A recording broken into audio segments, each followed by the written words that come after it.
So here's my opinion why I think that Bolt is going to beat Uber in the long run, and why Uber drivers are jumping over to Bolt, especially in Europe. Now, Bolt is no saint either. They need to also step it up big time.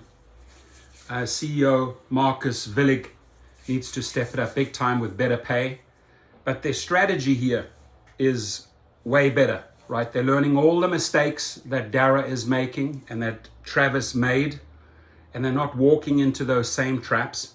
They are mixing it up in markets where Uber is clearly weak, like London. They're going in there offering the multiplier. But CEO Marcus Willig, I think the long-term plan, without doubt, I mean, it says here that the Bolt valued at $8.4 billion. They got a new round of funding. So I've watched them from the very beginning, and I've watched them take on region after region. They did not just go in and bang heads in the United States. What they did is they went into the areas where Uber was less focused, and they strengthened up in Africa, they strengthened up in Europe. But where they always learned was, okay, what mistakes did Uber make here in Africa? What mistakes did Uber make in Europe? And they were always one better. But at the same time, I call all the CEOs out, and I'm also going to call out CEO Marcus Willig. You want to come into the United States, my friend?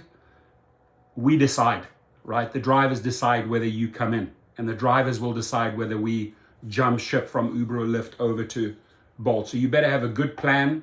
Come onto our show, lay it out for the drivers, right? And show me and show the drivers how you intend to treat the drivers better, the delivery drivers better. What you're going to do about safety, because these are the big things, Marcus Willig. And if you have good answers to those, and you have a good strategy forward, as you've had in Africa and Europe and other countries, I think they can be extremely, extremely successful. But the way I've studied this company and looked at this company over the years, from its birth phase right up to now, it's always learned from those silly mistakes that Uber and Lyft has made, and it either didn't duplicate them, right, or it found a way to improve them. So Estonia-based ride-hailing startup Bolt says it has raised $711 million in a new round of funding, right, by Sequoia Capital. So Sequoia Capital puts a lot of money into different enterprises. I would not be surprised if Sequoia Capital is an investor of Uber and Lyft as well. They can go anywhere. But this just shows me that venture capitalists are still looking at rideshare companies, right? Uber and Lyft are not doing a remarkable job, but venture capitalists say, hey, we still, we have 711 million, so they must still have a lot of confidence, especially in this company. The investment values the 8-year-old company at about 8.4 billion, up from 4.8 billion just 5 months ago. Literally doubled their value. So whatever this Willig guy is doing, asked whether Bolt will seek an IPO, CEO Marcus Willig said there's no urgency for us at that moment, right? And I think that's the good approach. There's no urgency like Travis. Oh, let's get an IPO, let's cash out our money and run. He went to Ghost Kitchens. All of those guys got mega, mega rich. This guy's strategy is, let's build, improve, and take over the markets, right? And there's no doubt in my mind that Uber and Lyft drivers will set up an account with Bolt, will try it out, and then it's really up to the CEO, Willig, if he offers a better package, and pay for drivers is the number one, right? I tend to put safety before pay, ladies and gentlemen, because without that safety, the pay doesn't follow, right? You ain't gonna make any money if your grave is 6 feet under the ground because you got shot in the back during a carjacking, or because some thug got on the platform that shouldn't have been on the platform and wasn't vetted, right? So, like, when it comes to vetting passengers, I would do all the publicity in the world, free publicity for a company, if Bolt came along and said, here's how we are different, right? This is how Uber and Lyft onboard passengers, zero vetting, no safety. Here is Bolt's model. This is how we do it at Bolt. You know, pictures, real names, blah, blah, blah. That is the sale. The money will follow, right? So that's their package there. They got this like scooter, fancy scooter, the food delivery bag, the cars are pretty sweet, the electric bikes are sweet. So they have the solid package. Where did they get from? They just looked, my friends. They just looked, right? You and I, we could start a company in Austin or Chicago, just a small little company based on this concept, right? Based on this concept. If you want to write a business plan Pro, the very best one from Palo Alto, the best business plan software on the market, may cost you about $99, right? You could write a plan based on these 4 components: bikes, scooters, cars, and food deliveries. That would be your business plan if you're focusing on transportation on one city, whether it's Cleveland, whether it's Chicago, whether it's Miami, right? What you have to show the investor is, how are you different? How will you avoid the mistakes that Uber and Lyft made? How will you set yourself apart? And the money will follow, and a lot of money will follow. That's why you see a lot of little startups. So if anyone's encouraged, myself, I have my hands full with other companies that I run, and also my commitment to the co-op. I would love to start a rideshare company in LA on my home turf, right? Maybe I do that. So the competition is getting tougher for Uber in Europe. Estonia-based ride-hailing startup Bolt said Tuesday it has raised 628 million euros, 711 million in dollars in a new funding round led by Sequoia Capital. The investment, which was also backed by Whale Rocks, Owl Rock, and some of Bolt's existing investors, values the 8-year-old company at 7.4 billion euros. My friends, that is so impressive, right? They did not get those billions and billions and billions of dollars in investments that Travis Kalanick got, right?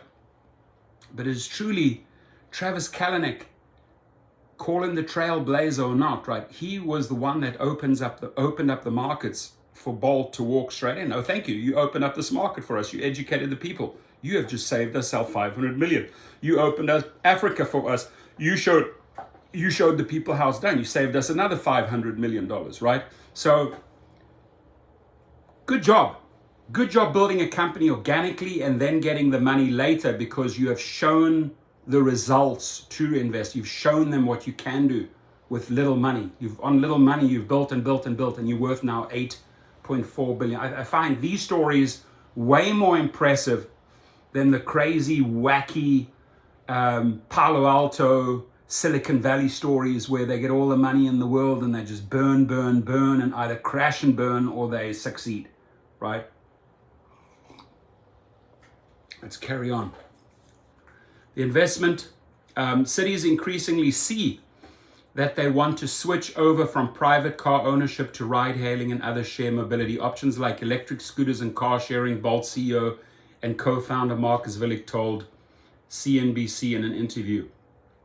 Founded in 2013, Bolt has become a fierce competitor to Uber, challenging the US ride-hailing giant in key markets such as London and Paris. It has since expanded into several other lines of business, including online food and grocery delivery and e-scooters. They have the brand. The name is good, right? It's solid package. All they have to do is really get the delivery people and the drivers on board, right? Bring them across, because then the passengers and the riders and are forced to go where the labor is, right? But you got to treat the labor well, Willig. I want to hear from you. How are you going to treat this labor, these drivers well in the United States when you finally get here, right? So Willig said investors are beginning to see the value of the super app, a concept that encompasses multiple services combined into one platform. The trend is particularly popular in parts of Asia, but has been slower to take off in Europe and North America. Bolt says it now has 100 million customers across 45 countries in Europe and Africa. That's where they're strong. That's where they're making the money. Mark my words. Mark my words. Maybe not 2022, but 2023, we will see Bolt in the United States. No urgency for IPO. This sort of like shows, no, we're not rushing for an IPO. We're going to build and build and build. And then when we're really, really strong, we're going to have a killer IPO that makes sense. Not something that's based on, these blown up numbers, these fudgy numbers where Uber and Lyft have never really produced a profit, right? So their IPO, what is it worth it? I mean, they launch at $45 a share. They're not even there. They're not even there. These guys are doing it a little bit different. It's been nearly 3 years since Uber went public, and the stock has been on a whirlwind since, hitting all-time highs in 2021 before slumping back below its debut price. Asked whether Bolt could follow suit in seeking an initial public offering, Vilick said there's more than enough money available in the private markets. In the long term, most likely, yes, we will go public, he said. But he added there's no urgency for us at the moment. Vilick sees on-demand grocery as a key area of focus for the company. In the coming years, the sector has become intensely crowded with an influx of startups from Getter to Gorillas, looking to lure consumers away from convenience stores and supermarkets with a promise of ultra-fast delivery times. Bolt launched its own 15-minute grocery delivery service called Bolt Market in Estonia last year. Similar to competing services, the firm relies on so-called dark grocery stores, which will fulfill online orders and don't serve customers in-store. It's now live in 10 countries with dozens of dark stores set up.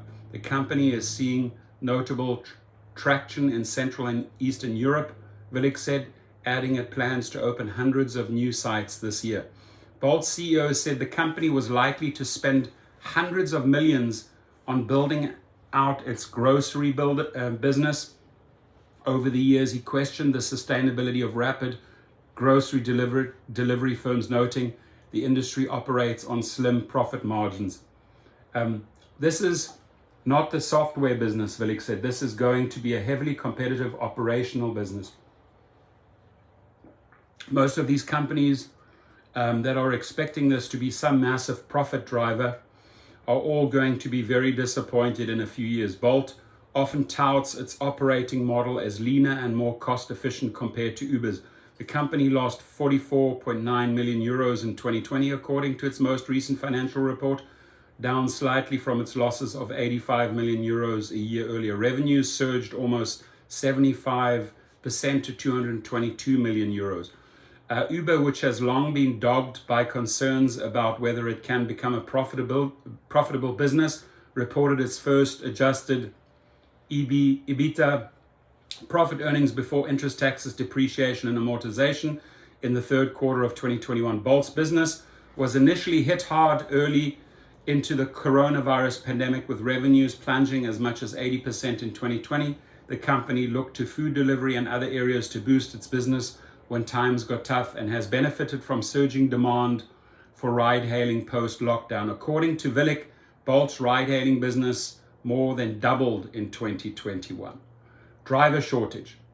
Pay attention, driver shortage. However, Uber and its competitors have struggled to match that demand with a supply of drivers amid ongoing labor shortages. My friends, there are labor shortages, but it is very well known how Uber and Lyft treat drivers and pay drivers. So when you have that shortage of drivers, you cannot be surprised when the word gets out, you don't treat us well, you don't pay us well, you're going to have a massive labor shortage, right? That has led to higher fares and unusually long wait times in big cities like London and New York. Everybody's fighting for drivers. Vilick told CNBC, we've always been positioned as the most driver-friendly platform out there. Smart line to use. We're the most driver-friendly platform out there in terms of better earnings, better treatment, and so on. Safety is missing. I want to see safety. In November, Uber said it would hike prices in London in an effort to attract more drivers, while Bolt has allowed drivers to set their own fares in 3 UK cities. Still, Bolt faces much of the regulatory risk that Uber has encountered over the years, from a landmark UK court ruling last year that Uber's drivers should be treated as workers, to incoming European regulations which threaten to upend the business model of gig economy platforms. Villick said most of Bolt's drivers prefer the flexibility that comes with gig work and don't wish to be treated like employees, a designation that would give them key benefits such as a minimum wage and holiday pay.